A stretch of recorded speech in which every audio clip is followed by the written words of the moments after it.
Coup de tonnerre diplomatique. Les États-Unis rappellent 13 de leurs ambassadeurs. Derrière cette décision, un virage stratégique majeur qui touche toute l'Afrique. Sécurité, visa, frontières. Washington durcit le ton. Faut-il craindre un isolement diplomatique du continent africain? Les spécialistes donnent leurs avis. Certains pays ont une restriction totale, d'autres partielles. La Côte d'Ivoire se trouve dans la liste des pays qui ont des restrictions partielles. Qu'est-ce qui se passe? Pourquoi est-ce que l'administration Trump prend des mesures de cette nature-là? L'administration Trump justifie la prise de ces mesures-là par des raisons suivantes. Premièrement, elle estime que ces pays concernés observent des lacunes persistantes de certains États en matière de contrôle, en matière de contrôle, de vérification des identités et de partage d'informations. La liste des 13 pays dont la Côte d'Ivoire. Voilà, déjà, en plus des 13 pays, mais ceux qui ont des restrictions soit partielles, ceux qui ont des restrictions soit totales. C'est un peu les mêmes motifs. Voilà, elle estime qu'il y a des soucis sur la vérification des identités, sur le partage d'informations, de données, parce que les États se partagent un certain nombre de données. Donc ils ont selon eux, bien évidemment, selon la Maison-Blanche, il y a certaines informations à leur position qui ne cadrent pas avec ce qui leur est donné conformément par les États. Donc ils estiment qu'il y a quelque chose qui ne va pas. Mais tout ça, ça s'inscrit dans un contexte, dans le contexte de lutter contre l'immigration illégale, lancée depuis quelque temps par le président américain Donald Trump, qui a donc décidé de ramener un bon nombre de migrants.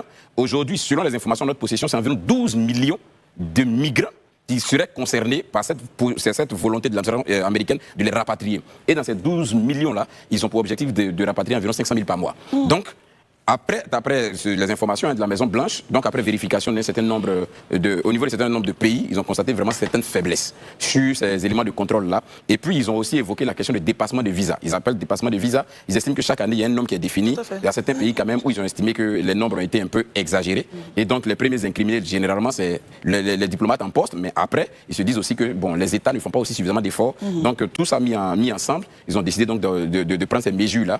Donc, les restrictions partielles, ça veut dire on n'interdit plus de visas. C'est-à-dire que vous aurez des visas, mais ça sera un nombre très restreint. On va vraiment regarder les motifs. C'est des motifs qui sont scrutés de façon minutieuse. Avant de vous accorder les visas, ça ne sera plus vraiment automatique comme par le passé. C'est parce que peut-être, Élysée, il y a 6 mois, aller 2-3 fois aux États-Unis, c'est fini, ça te donne tout droit d'entrer aux États-Unis. C'est vraiment pas systématique désormais. Voilà. Donc il y aura des contrôles très stricts.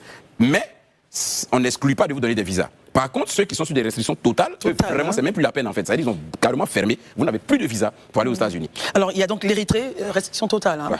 L'Érythrée, la Guinée équatoriale, la Libye, le Congo, la Somalie et le Soudan. Et puis également le Burkina Faso, le Mali, le Niger, ainsi que le Soudan du Sud. Bon, la Sierra Leone, déjà partiellement concernée, est donc passée sur la liste des restrictions totales. Voilà, c'est des restrictions totales. C'est-à-dire qu'ils ne donnent plus de visa des citoyens revenant de ce pays. Ils ont vraiment carrément fermé. La Côte d'Ivoire est dans la restriction partielle, comme je l'ai dit. C'est-à-dire qu'on continue encore de délivrer des visas, mais vraiment de façon, de façon très minutieuse. Ils vont faire l'objet d'un checking vraiment très approfondi. Et c'est le lieu, moi je pense que c'est le lieu pour terminer, c'est le lieu pour moi parce que j'ai vu que dans la presse certains se sont indignés et tout ça. Non, moi je pense que c'est pas le lieu de s'indigner. C'est le lieu de regarder la pertinence des récriminations évoquées par les États-Unis. Il faut avoir l'honnêteté de reconnaître que chez nous, il y a quand même des failles dans le système de l'état civil. Ça, c'est important quand même qu'on puisse corriger. Il ne faut pas juste dire que les gens sont contre nous. Il faut regarder la pertinence et puis corriger, c'est important. Ok.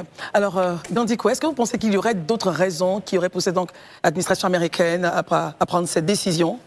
D'autres raisons, je pense que Élysée a été énormément clair là-dessus. Très éloquent sur la question, oui. De façon fondamentale, c'est des raisons d'ordre sécuritaire, il faut le dire, voilà, parce que les États-Unis sont en train de contrôler le flux migratoire de leur pays. Et je pense que c'est de bonne guerre pour un État qui se respecte. Depuis un certain temps, on a assisté à une certaine dérive avec ce qui se passe aux États-Unis. Donc, les Américains sont en train d'être un peu plus regardants, corser les conditions. Mais ce qui est déplorable, c'est que c'est l'Afrique encore tout entière, dans son immensité, qui est vraiment touchée par les pays dits, en fait, ce que je peux appeler les pays fermés totalement. Il y a quelques jours, cet attentat qui a donc mortellement atteint 2 étudiantes. Celui qui est incriminé, en tout cas qui serait incriminé, aurait bénéficié de la Green Card. Il y a même pas Portugais d'origine.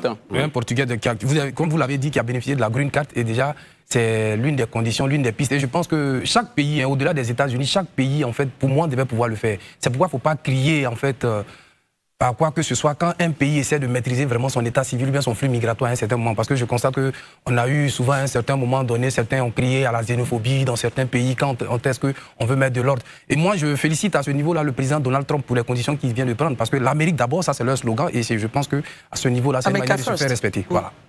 Marius, comment est votre regard justement sur cette décision? Mais chaque État est libre des décisions qu'il prend pour l'avenir de ses ressortissants. Des étrangers, je veux dire des personnes étrangères qui n'ont pas la nationalité ou qui n'ont pas acquise la nationalité ivoirienne dans les règles de l'art disposent de documents administratifs ivoiriens et bénéficient même de visas en utilisant ces documents administratifs ivoiriens pour entrer sur le territoire américain. La fraude documentaire est une réalité. On ne peut pas le nier. D'ailleurs, nos responsables au plus haut niveau du sommet de l'État le reconnaissent aisément. C'est pour ça, d'ailleurs, des mesures ont été prises par les pouvoirs publics pour corriger la donne. Et donc, des restrictions ont été désormais mises en place, des barricades ont été mises en place pour mieux contrôler justement la délivrance des documents administratifs en Côte d'Ivoire. Surtout, l'état civil a été... voilà, les règles pour l'obtention des documents découlant donc de l'état civil dans nos mairies, un peu partout, dans nos sous-préfectures. Et il faut que les Ivoiriens eux-mêmes comprennent qu'à un moment donné, pour des miettes, on ne vend pas la nationalité de son pays. Et voilà les conséquences. Les conséquences, c'est qu'aujourd'hui, c'est tout un pays dont les ressortissants ne peuvent avoir accès au territoire américain sans vraiment suivre. Aujourd'hui, on est obligé de trimer pour obtenir ne serait-ce qu'un visa pour aller aux États-Unis. Là où hier, les gens même nous recherchaient aux États-Unis.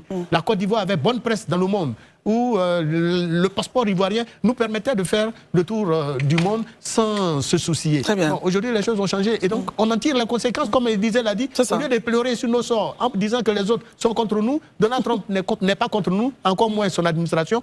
Ils veulent tout simplement que nous nous mettons en règle en sécurisant nos documents administratifs. Il revient à nos gouvernants de faire leur part. Et sur la question également, il y a maintenant beaucoup de regards qui sont faits sur les mariages mixtes pour comprendre, pour voir si c'est des mariages vrais ou si c'est des mariages arrangés. Donc des enquêtes sont faites, les réseaux sociaux sont checkés. Est-ce que vous avez un compte commun? Si on ne retrouve pas les photos du monsieur sur le compte, les réseaux de madame, il y a question. Enfin, il y a une vraie, un dispositif aujourd'hui pour mettre non seulement les États américains devant, mais aussi mettre les États africains devant leurs responsabilités. Daouda, votre point?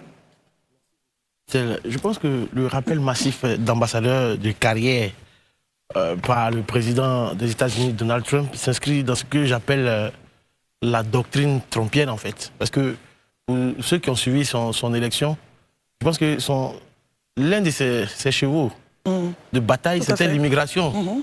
Il a commencé par les Mexicains, donc aujourd'hui, il ne faut pas s'extasier, il ne faut pas s'émouvoir qu'aujourd'hui, que ça touche des pays africains. Il a commencé par les Mexicains avant.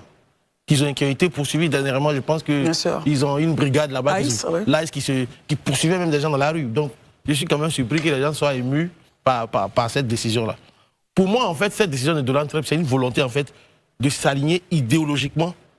En fait, c'est un alignement idéologique total de la diplomatie américaine à sa vision. C'est lui qui est le commandant en chef. C'est lui qui a sa vision. C'est lui qui a son projet. Donc, ces ambassadeurs, c'est le démembrement de son pouvoir. Donc, si à un moment donné, Donald Trump estime que certains ambassadeurs n'en font un griffe qu'à leur tête, qui ne s'inscrivent pas dans sa vision, dans son projet, mais il va les rappeler. C'est ce qui est normal. Donc pour moi, ce n'est pas une sanction individuelle contre les pays africains, mais c'est une reconfiguration interne de l'appareil diplomatique américain. Voilà. L'Afrique n'est pas, il ne faut pas se voiler la face, l'Afrique n'est pas une priorité pour les États-Unis. Donc, ils peuvent dire, bon, aujourd'hui, nous, avec ces pays-là, on n'a plus envie si vous voulez, on ne vous donne plus de visa, à vous, on peut en donner, on a peut-être X, Y, il a le libre arbitre. Il a le libre arbitre de le faire quand il veut, comme il le veut. Maintenant, pour ce qui concerne la Côte d'Ivoire, disons les choses clairement, le rappel des ambassadeurs, ça ne signifie pas qu'il y a une dégradation formelle des relations bilatérales. Ça, c'est la première chose. D'autant plus que la restriction, elle est partielle et non totale. Abidjan, qu'on le veuille ou pas, reste un partenaire clé en Afrique de l'Ouest pour les États-Unis. Quand on sait que la base de drones qui était en son temps au Niger a été délocalisée. Même lorsqu'il est venu, quand il a arrêté le MCC, le Millennium Challenge, quand il a été arrêté, après ça a été repris. Ça veut dire que dans le fond, il n'y a pas de problème. Donc aujourd'hui, je vais dire, la Côte d'Ivoire, elle a toujours bonne presse. Merci d'être resté jusqu'à la fin. Donnez votre avis en commentaire. N'oubliez pas de vous abonner, de liker et d'activer la cloche de notification pour ne rien rater de nos prochaines vidéos.